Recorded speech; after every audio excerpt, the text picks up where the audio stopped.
വാക്കാണ്. അല്ല അതിന് പകരമായി നമ്മളോട് ചോദിക്കുന്നത് ആയത്തിന്റെ അവസാനത്തിലുണ്ട്. അല്ല നമ്മളോട് ചോദിക്കും, മരന്തക്കുന്ന അയാത്തി തുതല അലൈക്കും, എന്റെ ആയത്തൊക്കെ നിങ്ങൾക്ക് ഓതി തന്നിട്ടില്ലേന്നോ? നിങ്ങൾ കളിയാക്കിയില്ലേ, തമാശാക്കിയില്ലേ? മാത്രമല്ല പടച്ചറപ്പ് നമുക്ക് ഉദാഹരിച്ചു തരും. ഇന്നഹു കാന ഫരീഖും മിൻ ഇബാദി യഖൂലൂന റബ്ബനാ ആമന്നാ ഫഗ്ഫിർ ലനാ വർഹംനാ വഅൻത അർഹമുർ റഹീമീൻ. പള്ളിയിലൊക്കെ ഇങ്ങനെ വന്നിട്ട് ജമാഅത്തായി നിസ്കരിച്ചിട്ട് പടച്ചവനോട് ഇങ്ങനെ ദ്വാരക്കുന്ന ആൾക്കാരെ നിങ്ങൾ കണ്ടിരുന്നില്ലേ? എത്തിക്കാഫിരിക്കുന്ന മനുഷ്യന്മാരെ നിങ്ങൾ കണ്ടിരുന്നില്ലേ? പത്തകത്തുമുഖം സെഹരിയ, നിങ്ങൾ അവരെ കളിയാക്കി. പോയത്തക്കാരാന്ന് നിങ്ങൾ പറഞ്ഞത്. അവര് പോയത്തക്കാരാന്നാ നിങ്ങൾ പറഞ്ഞത്. നമ്മൾ എന്തെങ്കിലും ഒരു വഴിക്ക് പോകുന്ന സമയത്ത് ഒരാൾ 2 റക്അത്ത് സുന്നത്തേറെ നിസ്കരിച്ച ഇവനെ കൊണ്ട് കുടുങ്ങി, ഈ ജാതി മനുഷ്യന്മാരെ കൊണ്ട് വഴിക്ക് പോകാൻ പറ്റില്ല എന്ന് പറയും. എന്താ കാരണം?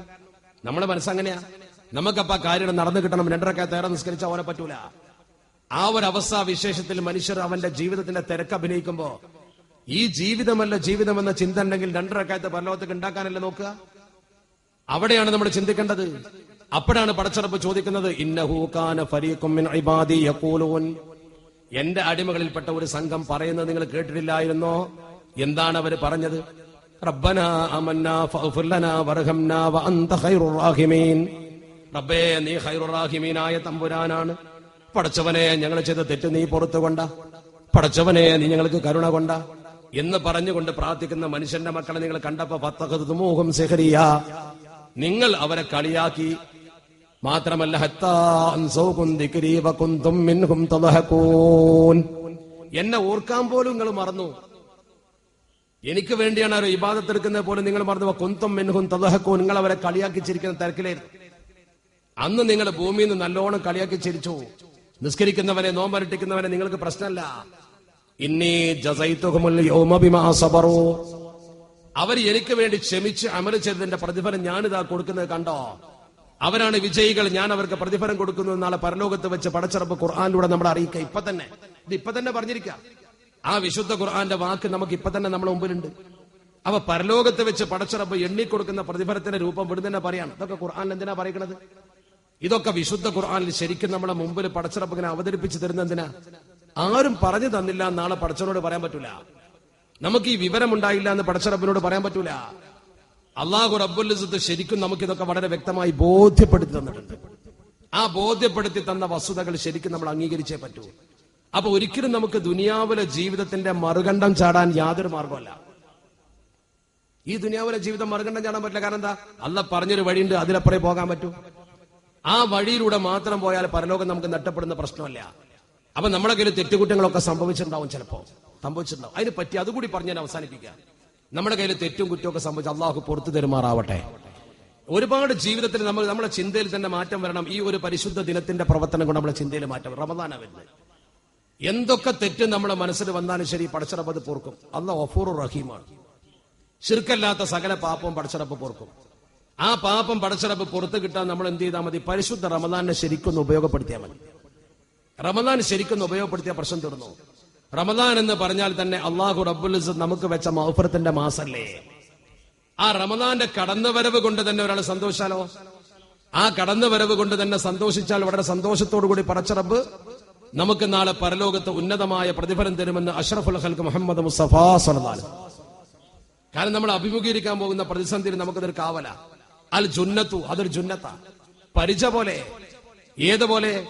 നമുക്ക് ശരിക്കും ഒരു പരിച പോലെയാണ്. യുദ്ധത്തിൽ ഫിൽ ഖിതാലി, യുദ്ധത്തിൽ നമ്മൾ പങ്കെടുക്കുമ്പോൾ ഉപയോഗിക്കുന്ന പരിച പോലെ. അസ്യാമു ജുന്നത്തുൻ മിനൻ നാരി കജുന്നതി അഹദികും മിനൽ ഖിതാൽ, കജുന്നതി അഹദികും മിനൽ ഖിതാൽ.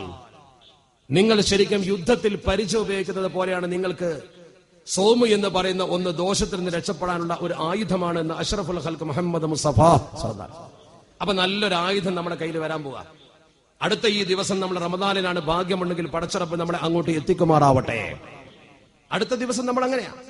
ആ പരിശുദ്ധ റമദാനിൽ ശരിക്കും നമ്മളൊന്ന് മനസ്സിരുത്തി പടച്ചറപ്പിനോട് പറഞ്ഞാൽ എന്താ? കാരണം അങ്ങനത്തെ ആളുകൾ എത്രത്തോളം എന്ന് ഒരൊറ്റ ഹദീസ് ഞാൻ പറയാം, അത്ഭുതപ്പെട്ടു പോകും നമ്മൾ. അള്ളാഹുവിന്റെ പരിശുദ്ധ ഹബീബ് അഷ്റഫുൽ ഖൽഖ് മുത്ത മുഹമ്മദ് മുസ്തഫ സ്വല്ലല്ലാഹു അലൈഹി വസല്ലമ തങ്ങൾ സ്വഹാബത്തിന് പഠിപ്പിക്കണം. ഇദാ കാന യൗമുൽ ഖിയാമ, പരലോകത്ത് ജനങ്ങൾ മുഴുവൻ ഇങ്ങനെ ഹാജരാകുന്ന സന്ദർഭം വരുമ്പോൾ യജീഉ ഖൗമുൻ ലഹും അജ്നിഹത്തുൻ കഅജ്നിഹതി ത്വയ്ർ, യജീഉ ഖൗമുൻ, ഒരു ജനവിഭാഗം കടന്നു വരും, ലഹും അജ്നിഹത്തുൻ കഅജ്നിഹതി ത്വയ്രി, പക്ഷിയെ പോലത്തെ ചിറകുകളുള്ള ഒരു കൗമ് വരുമെന്നാണ്. പക്ഷികളെ പോലെ പറക്കാൻ കഴിവുള്ള ഒരു ജനസമൂഹം കടന്നു വരും. ഫയതീറൂന ബിഹാ, അവർ ശരിക്കും ഇങ്ങനെ പറന്നുകൊണ്ടിരിക്കും. അലാ ഹീതാനിൽ ജന്ന, സ്വർഗത്തിലൂടെ അവരിങ്ങനെ സ്വർഗത്തിന്റെ വരാന്തിൽ അവരിങ്ങനെ പറന്നുകൊണ്ടിരിക്കും. സ്വർഗത്തിന്റെ മണ്ഡലത്തിൽ അവരിങ്ങനെ പറന്നുകൊണ്ടിരിക്കും. ഫയഖൂലു ലഹും ഖാസിനുൽ ജന്ന, സ്വർഗത്തിന്റെ അഹ്ലുകാരായ ആളുകൾ, സ്വർഗം കാക്കുന്ന മലക്കുകൾ അവരോട് ചോദിക്കും, മൻ അന്തും, നിങ്ങൾ ആരാണ്? ഫയഖൂലൂന, അവർ മലക്കിനോട് പറയും, നഹ്നു മിൻ ഉമ്മത്തി മുഹമ്മദിൻ സ്വല്ലല്ലാഹു അലൈഹി വസല്ലം, ഞങ്ങൾ മുഹമ്മദീയ ഉമ്മത്തിൽപ്പെട്ട അവസാന കാലത്തെ കൗമാണ്. ആ സമയത്ത് ഈ മലക്കുകൾ ചോദിക്കും, ഹൽ റഅയ്തുമുൽ ഹിസാബ്, നിങ്ങൾ ഹിസാബിന് വേണ്ടി മഹ്ശറിൽ ക്യൂ നിന്നുവോ? നിങ്ങളെ ഹിസാബ് കഴിഞ്ഞിട്ടാണോ നിങ്ങൾ ഇങ്ങനെ പറന്നു വരുന്നത്? അവര് പറയില്ല, ഞങ്ങൾ ഹിസാബിനൊന്നും കാത്തുനിന്നിട്ടില്ല. അപ്പൊ മലക്കുകൾ പിന്നെയും ചോദിക്കും, ഹൽ റഅയ്തുമുസ് സിറാത്ത്, നിങ്ങൾ സിറാത്ത് പാലം കണ്ടുവോ? അവര് പറയും, ഫയഖൂലൂന, അവര് പറയില്ല, ഞങ്ങളുടെ സിറാത്ത് പാലം കണ്ടിട്ടില്ല, ഞങ്ങളോട് ഇങ്ങോട്ട് പറന്നു വരാൻ പറഞ്ഞു. ഉടനെ തന്നെ മലക്കുകൾ ഉറക്കെ ചോദിക്കും, ബിമ വജത്തും ഹാദിഹി ദറജാത്ത്, ബിമ വജത്തും, എങ്ങനെയാ നിങ്ങൾക്ക് കിട്ടിയത്? എങ്ങനെയാ നിങ്ങൾ ഇവിടെ എത്തിയത്? ബിഹാദിഹി ദറജാത്ത്, ഈ വലിയ പദവി, ഈ വലിയ പദവിയിലേക്ക് നിങ്ങൾ എത്തിപ്പെട്ടത് എങ്ങനെയാണ്? ആരാ നിങ്ങളെ സ്വർഗത്തിലേക്ക് പറന്നുവിട്ടത്? നിങ്ങൾക്ക് ഈ പദവി കിട്ടാൻ എന്താ കാരണം? അള്ളാഹുവിന്റെ പരിശുദ്ധ ഹബീബ് സ്വഹാബത്തിനെ പഠിപ്പിക്കുന്നു, ഫയഖൂലുന എന്ന് ഈ അടിമകൾ മലക്കുകളോട് പറഞ്ഞു കൊടുക്കുമെന്ന് അഷ്റഫുൽ ഖൽഖ് മുഹമ്മദ് മുസ്തഫ സ്വല്ലല്ലാഹു അലൈഹി വസല്ലം. ആ ആരാധന സിറായ ആരാധന നോമ്പാണ്. ആ സിറായ ആരാധന നോമ്പാണ്. അതല്ലോ നോമ്പിനെ കുറിച്ച് എല്ലാ നോമ്പിനും ഉസ്താദ് ഇങ്ങനെ പ്രസംഗിക്കുമ്പോൾ നിങ്ങൾ കേട്ടില്ലേ, വ അന അജ്സി ബിഹി, എല്ലാത്തിനും കൂലി കൊടുക്കല് ഞാനാണ്. പക്ഷെ നോമ്പിന് ഞാനാ പ്രത്യേകം കൂലി കൊടുക്കുക. എല്ലാ ആരാധനക്കും പഠിച്ചോങ്കു അല്ലാഹ് പറയാണ്, നോമ്പിന് ഞാൻ കൂലി കൊടുക്കും, നോമ്പ് എനിക്കുള്ളതാണ്. എന്താ അതിന്റെ അർത്ഥം? നോമ്പ് എല്ലാം നിസ്കാരം അല്ലാഹ്ക്കുള്ളതല്ലേ? ആണല്ലോ. നോമ്പ് എനിക്കുള്ളതാണ്, ഞാനാണ് അതിന് പ്രതിഫലം കൊടുക്കുക. എന്താ അതിന്റെ അർത്ഥം? ഈ ഹദീസിന്റെ വ്യാഖ്യാനത്തിൽ മഹത്തുക്കൾ പഠിപ്പിക്കുന്നു, കുല്ലു ത്വാഅത്തിൻ തവാബുഹൽ ജന്ന, എല്ലാ ആരാധനക്കും കൂലി സ്വർഗം തന്നെയാണ്.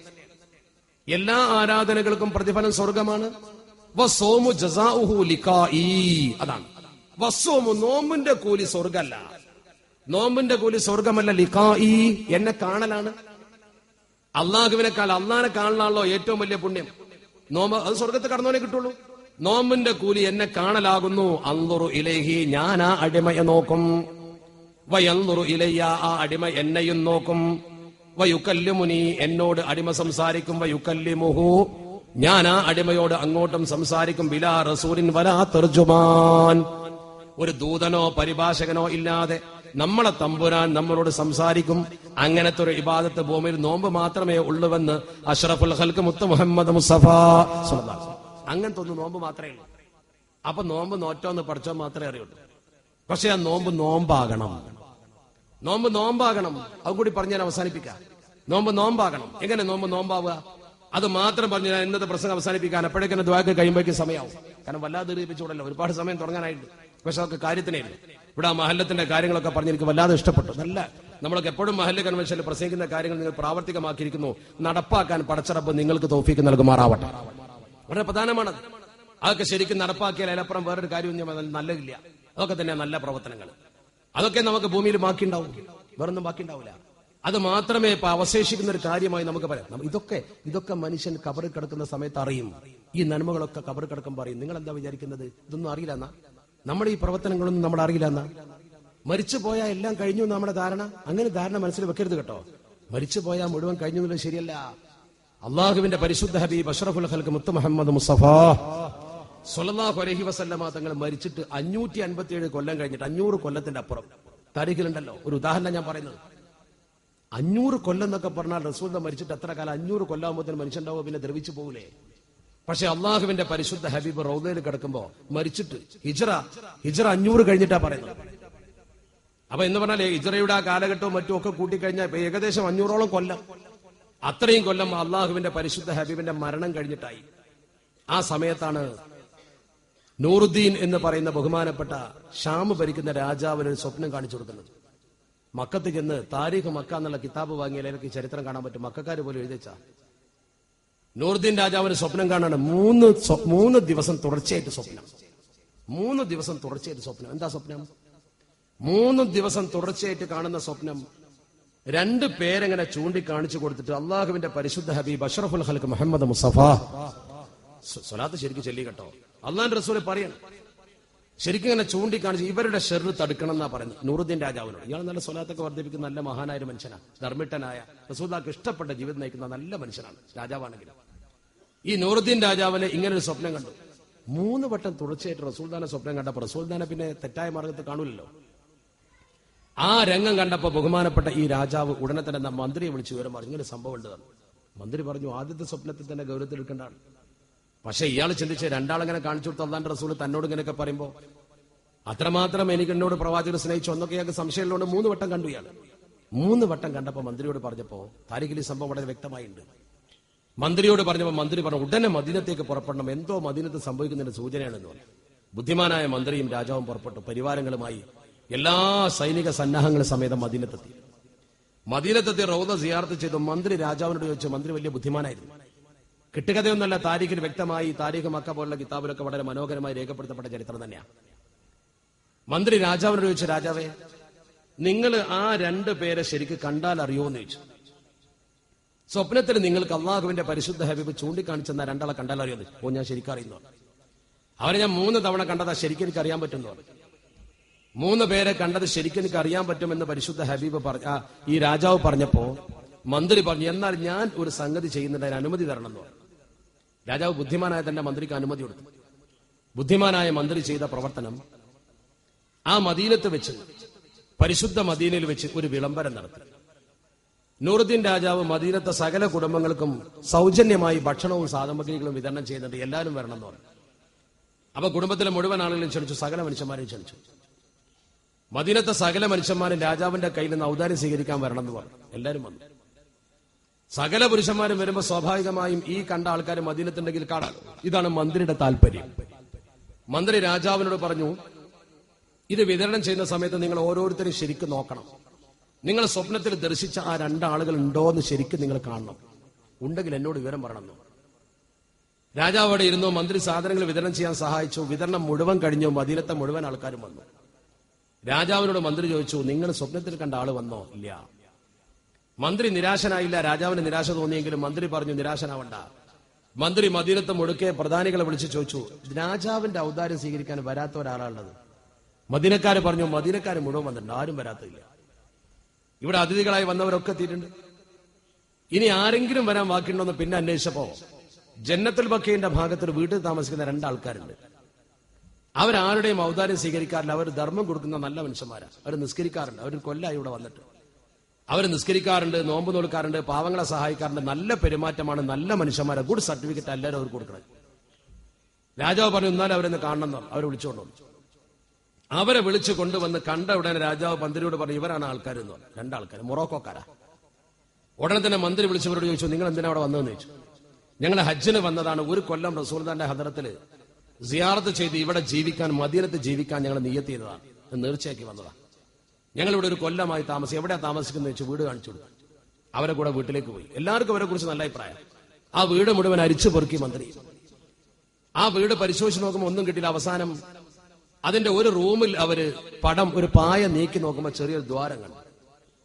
ആ ദ്വാരത്തിലൂടെ ഒന്ന് ഇറങ്ങി നോക്കുമ്പോഴോ അത്ഭുതപ്പെട്ടു പോയി. റൗദ ഷരീഫിന്റെ നേരെ നീണ്ട ഒരു കുഴി.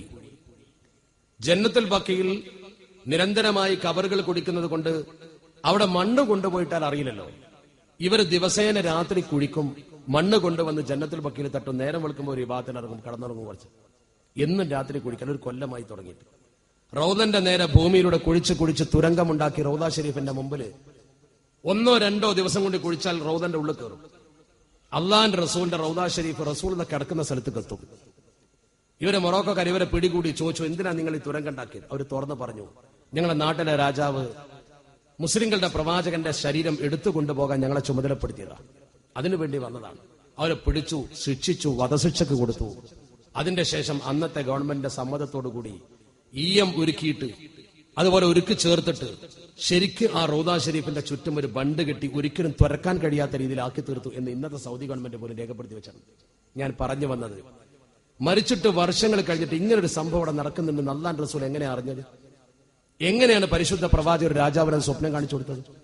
എന്താണ് അതിന്റെ യുക്തി? അവിടെ നടക്കുന്ന മരണപ്പെട്ട് കഴിഞ്ഞാൽ ഒരു മനുഷ്യന്റെ സകലം കഴിഞ്ഞു എന്നാരും കരുതണ്ട. അപ്പൊ ഈ കുട്ടിയെ കുറിച്ച് തന്നെ അവിടെ പറയുമ്പോൾ പലരും ആ കുട്ടിയെ സ്വപ്നത്തിൽ കണ്ടവരുണ്ട്. ആ കുട്ടി സംസാരിച്ച അനുഭവം പിതാവിനുണ്ടായിട്ടുണ്ട്. എന്താ കാരണം? മരിച്ചു പോയാൽ ഈ ബന്ധം